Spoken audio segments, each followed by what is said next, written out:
I'm very excited to do a podcast takeover today to speak with a very experienced and successful co-founder of a SaaS business taking the HR world by storm. I've known him professionally for many years. Joining me today to get radically transparent in his role as Chief Commercial Officer at Willow is Andrew Wood. Andrew, welcome to the show. Are you ready to get radically transparent with me? I absolutely am. It feels like we've been 12 years in the making of getting radically transparent. So now's the best 12 time. Years.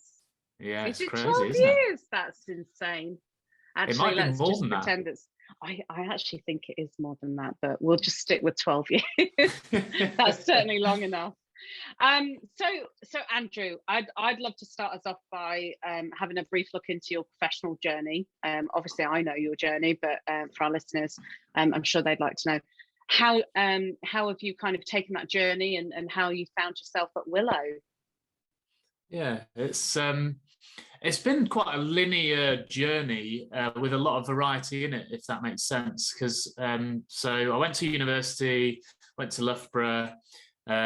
Really didn't know what I was going to do after university, and discovered an organisation called Pareto, which is how you and I obviously know each other through working together at that company. And I literally stayed there for 10, 11 years before starting my own business. So in that way, it's been quite linear. But what's been so amazing about working for a company like Pareto is I've done lots of different jobs in that company, and I've worked with probably 500 different organizations as a minimum, actually, all helping them to either recruit graduate talent, so entry-level talent into their organization, train them up to be successful, or actually looking at their existing sales function and developing ways of retaining and training their more senior hires too. So it's been a very interesting 11 years up to the point of Willow, which gave me quite a unique view of all sorts of different industries and their kind of recruitment challenges that they faced. And I always knew that by the age of 35, I wanted to have and run my own business. So I used to write down ideas every single day, from the weird and wonderful.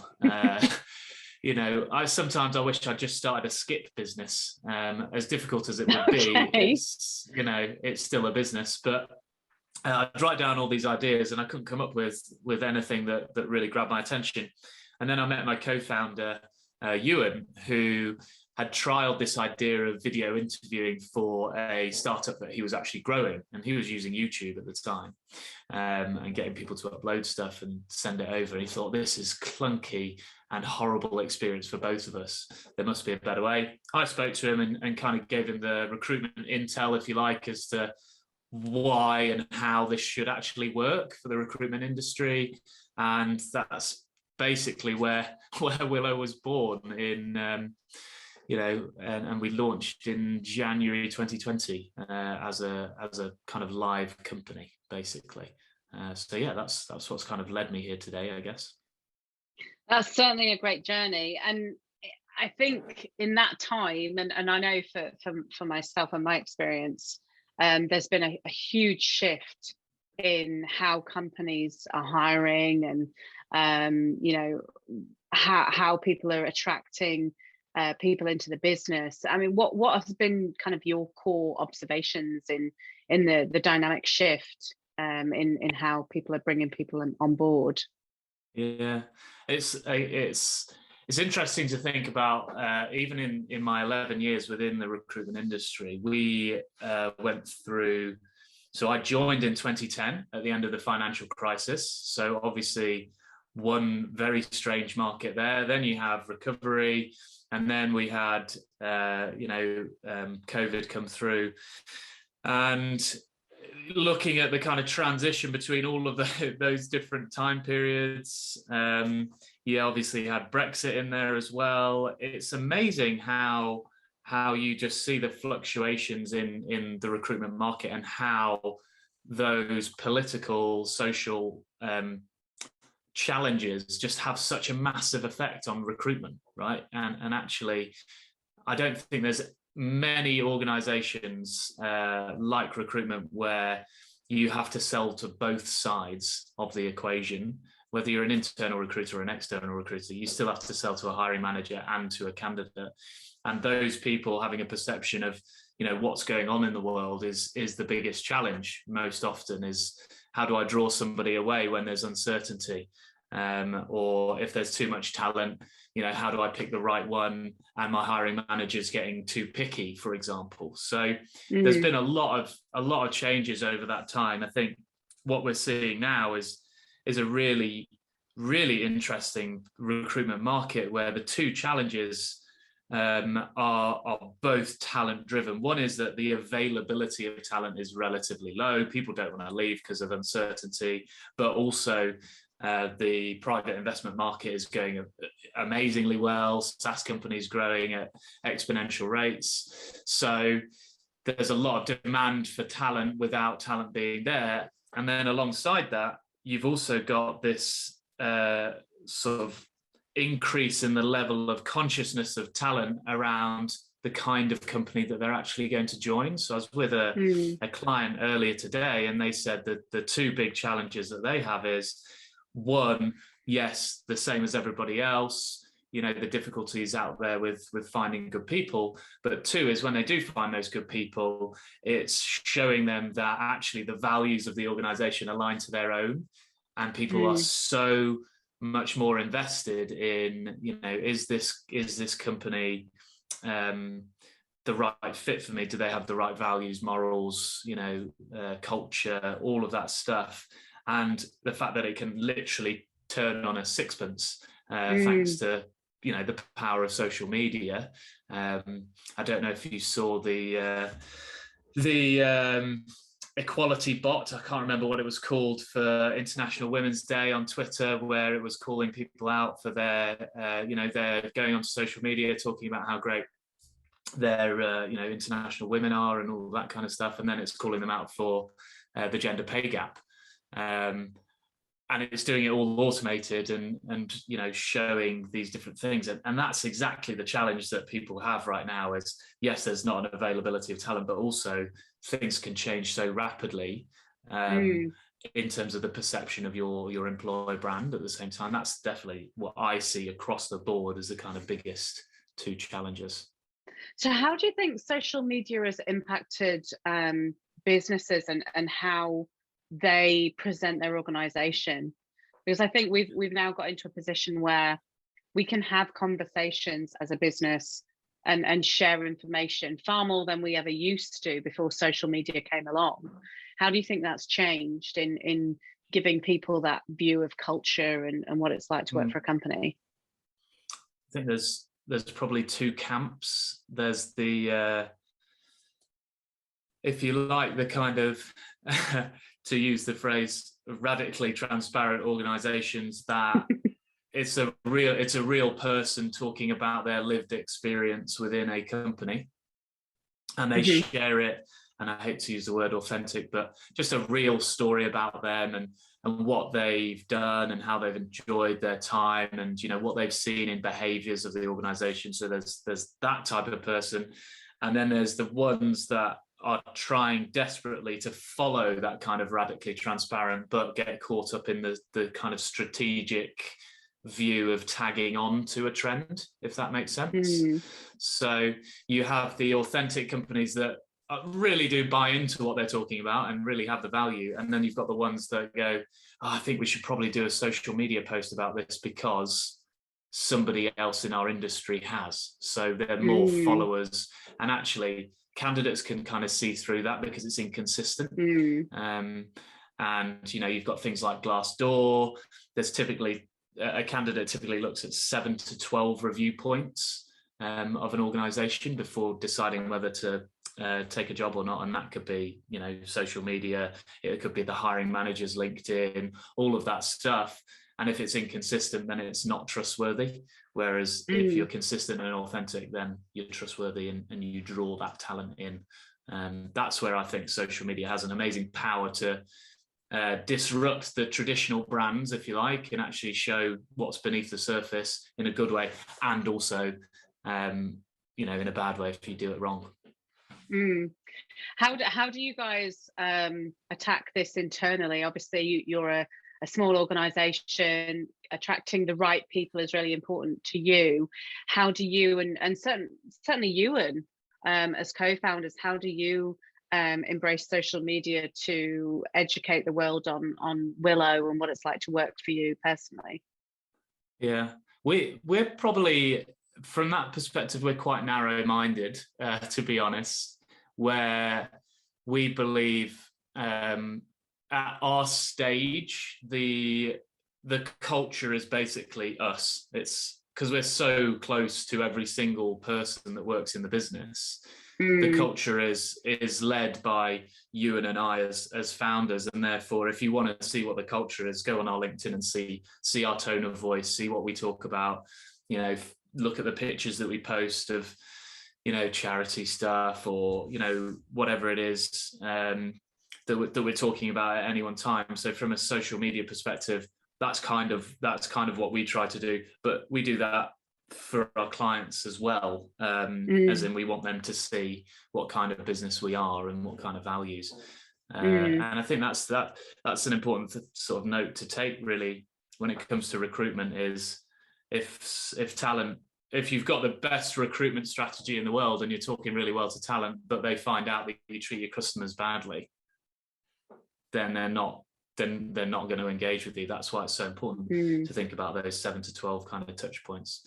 So internally, that's what we focus on. What we focus on for our clients, again, coming back to this organization that I met earlier as an example, is basically using video to show real people and show real stories within the company, because anybody can write something on LinkedIn, anybody can create a flyer, but actually having somebody sit on a chair and be interviewed and show that they're nervous about the interview, but they want to tell you the information, it's a totally different thing altogether.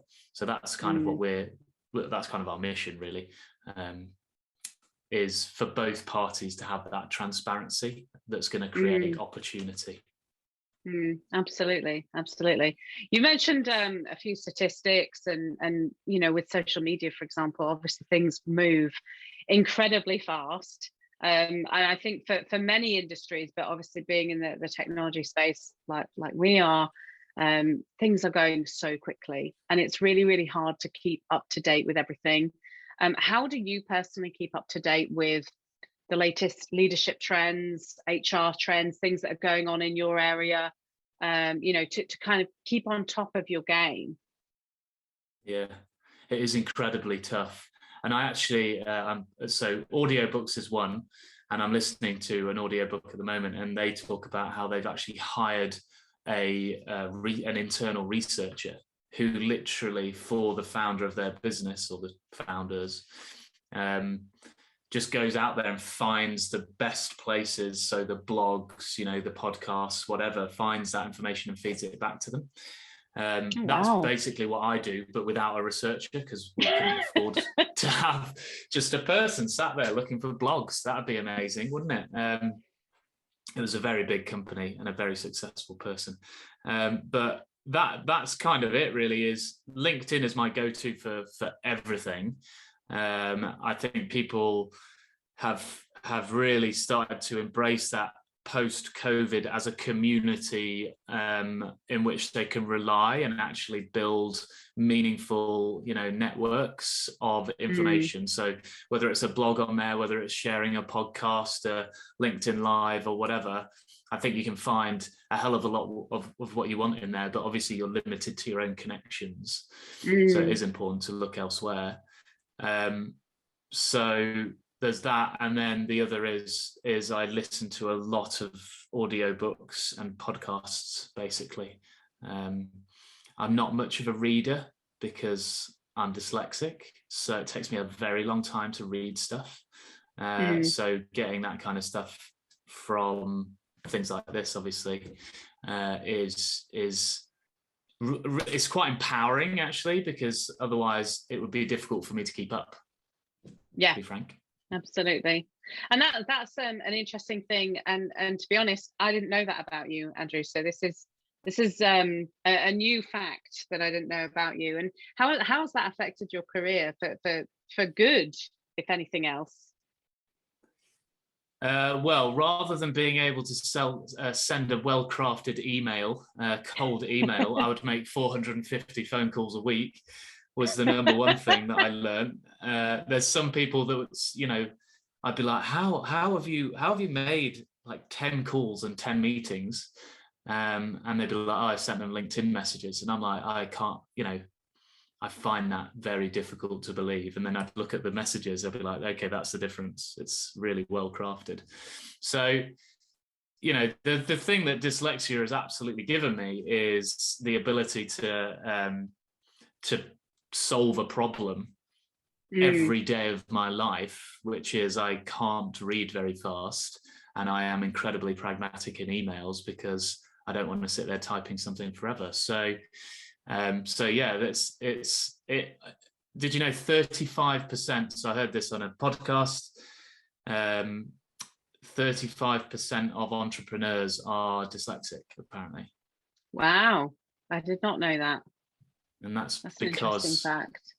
Problem solver kind of mindset. Obviously, you got the famous ones, Richard Branson, etc., who also has ADHD. But yeah, it's just given me the unique perspective, I think, of seeing a problem and going, how do I solve that in the quickest and simplest way possible, so that I don't have to do the extra legwork. The other thing that I think it's given me as a founder more recently, and we did this very recently, is the ability to look at my team and go, I've never been good at this, so I've kind of hacked my way around it. Now I can see you've got that talent. Actually, you can do high context, you know, you can do high execution. I'm an ideation kind of guy. I'll give you the idea and my initial thoughts, and you flesh it out in that kind of written context. So it's given me that ability to delegate quicker than maybe my ego would want to. If I didn't have that kind of inherent difficulty with it, if that makes sense. Oh, it's really interesting. Thank you for sharing that. I think there's probably a lot of listeners that would find that completely surprising about a co-founder. You know, I think there's a lot of perception out there that dyslexia can be a bad thing, but in many cases, it can provide a great way of doing things in a different way and more effectively. So thank you for sharing.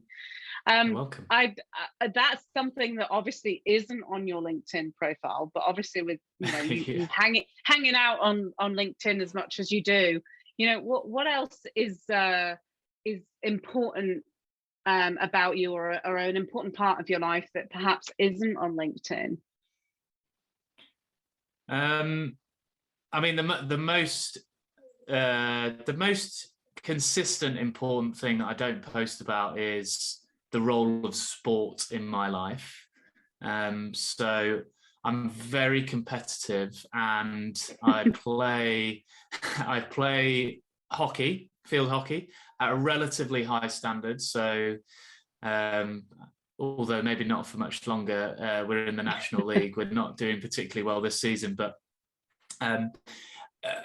if I don't play sport on a serious note, it actually does affect the way I am at work and at home, because I have such a competitive spirit that if I don't have an outlet for that, it kind of creeps into work and makes me, you know, more demanding and a little bit agitated at times, without having that kind of release in an environment where it's expected as such. So it's been a really important thing, and I literally play hockey Monday, Wednesday, Saturday, every single week religiously. Oh, goodness. So yeah, that's probably, I should probably post more about it, to be honest, because there's always good lessons from it. But yeah, I don't talk about hockey at all on my LinkedIn. And I really have no idea why, but yeah, it's a really important thing. And I've been playing hockey since I was 10 years old, probably, maybe a bit younger. And being in a team has taught me so much about essentially learning that you have a collective responsibility to any mistake that happens, and a collective responsibility to any win that happens as well. And it's that kind of, I think that especially our kind of level is really important, and we're desperately trying to have that kind of professional sports team mentality to our business. A lot of people say we want to grow a family business, be family oriented. We don't want that. We're a team of professionals working towards a very specific goal, and you better be willing to pull your weight. And if you are, I'm pulling my weight too, and we're going to coach through it. So yeah. Great. Well, thank you for sharing that. I definitely want to see more hockey posts from you, Andrew. I'm going to hold you to that. In the next month, I'd like to see at least one. So I'll check that out. Excellent. You've also mentioned, just before we go, you really like audiobooks and podcasts and blogs and things like that. But what's a great audiobook that you've recently listened to that you'd like to share with the audience? I just listened to the Ride of a Lifetime, which was brilliant. Robert Iger's autobiography about his time at Disney, which is fantastic. I would highly recommend that. You'll probably see a theme that all of mine are either autobiographies or books about startups. The book I'm listening to at the moment is Blitzscaling, which is very, very interesting, and yeah, really challenges the way you think about product-led growth, in my opinion, and generating a network effect and virality between the two. So yeah, they're two very good books. I would also recommend a non-work book, which I actually read this one because it had nice short chapters, which I think is, it's either behind me, here it is. It's called If I Could Tell You Just One Thing. You can see how well read it is. I've gone back to it quite a lot. By Richard Reed, who calls himself a beta entrepreneur. And it's a fascinating book of short advice snippets from some of the world's sort of leading actors, chefs, celebrities, politicians. It's just an amazing amalgamation of advice. Not that you have to listen to all of it, obviously, but it's good to hear the advice and then decide what you want to act on. Great. I think that's the chap that set up Innocent Smoothies, wasn't it, Richard Reed? Yeah, it Excellent. is. I'll definitely check those out. Thank you so much for getting radically transparent with me. If You're anybody welcome. wants to get hold of you, what's the best way to get in touch? Either connect with me on LinkedIn, or you can drop me an email, because I'm really cool and I started my own business. My email is woody@willow.video, which I thought was a good idea, but when I was 17, I thought having a cool email address was a good idea too. But yeah, so woody@willow.video is where you can get me. Excellent. Well, thank you so much. Thanks for listening, everyone. Thanks, everyone. Thanks for tuning in to the Radically Transparent podcast, brought to you by Oktopost, the only social media management and employee advocacy platform architected for B2B. I'm Jennifer Gutman, your host and director of social strategy here at Oktopost.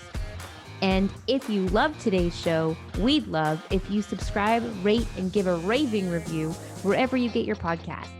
For more discussion on B2B social media marketing, be sure to follow Oktopost on LinkedIn. And of course, to gain access to all our free social media marketing and employee advocacy resources, head on over to our website, www.oktopost.com.